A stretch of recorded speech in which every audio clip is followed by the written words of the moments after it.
So Poke Fresh is it's kind of my fast casual concept we put together. Poke, it's a traditional Hawaiian dish.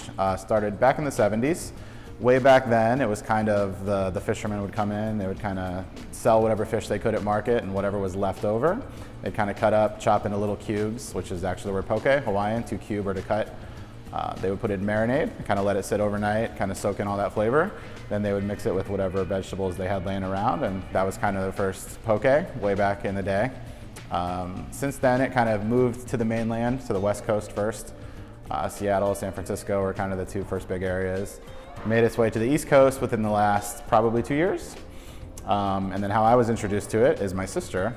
She lives down in Washington, D.C., and she knows I love sushi. She said, hey, you've got to try this new place around the corner from my office. So we went and checked it out, tried poke for the first time, and absolutely fell in love. From the first bite, I was like, this is absolutely fantastic. And I knew, I'd like to come home and try it. Kind of looking for something new to get into. I said, this makes perfect sense. The timing's great. The location here in Akron is fantastic. I have a team already kind of put together, and we built it, and here we are.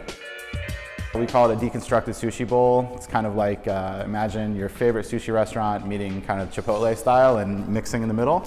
That's kind of where we are. You'll start with a base. So we have a white jasmine rice, brown rice. Most people go with the rice option, and we also have some mixed greens as well as what we call our power blend. Kale, kohlrabi, carrots, cabbage, all the really good stuff for you. That kind of starts as your base, and then from there what you're going to want to do is move down to the proteins.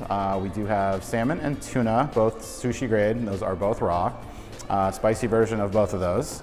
That's what I would say the majority of poke bowls kind of are, but we do certainly have options for people who aren't into the seafood. We have chicken, we have cooked options as well, which is the chicken, the shrimp, the crab stick. We have fresh cut tofu every day. We've got all kinds of toppings. Gosh, so many, I don't want to try and name them all because there's close to 20. We have some crunchy textures, some tempura, some fried onions, and then our sauces, we have 6 made from scratch sauces. Our house sauce called hale sauce. It's kind of like a sweet soy sauce with a little sesame oil. We have a sriracha oli, kind of a medium heat, like a spicy mayo for most people who go to a sushi restaurant. We have our wasabi, which is kind of the hot, and that's not for the faint of heart. So we kind of go light and say if you want a little more, come back up, but we don't want to put too much because it does get really warm really fast. And we've got all kinds of other fun little toppings: sesame seed, habanero crystals, furikake, which is like a Japanese rice seasoning. For most people, we do have a few signature bowls. One is probably the top seller overall. It's called Blazing Saddles. Blazing Saddles starts with a bed of rice, or you could do a bed of salad greens. It depends on you. I prefer the jasmine rice. To start, we do the protein. It's half spicy salmon, or spicy tuna, I should say, and half spicy salmon. Cucumbers. Do a little bit of both of our onions. And a little bit of masago right on top of the protein. And you can add some other things like the crispy onion straws are really good, or the tempura flakes, especially with the fish, but we'll just keep it basic. And that's a Blazing Saddles.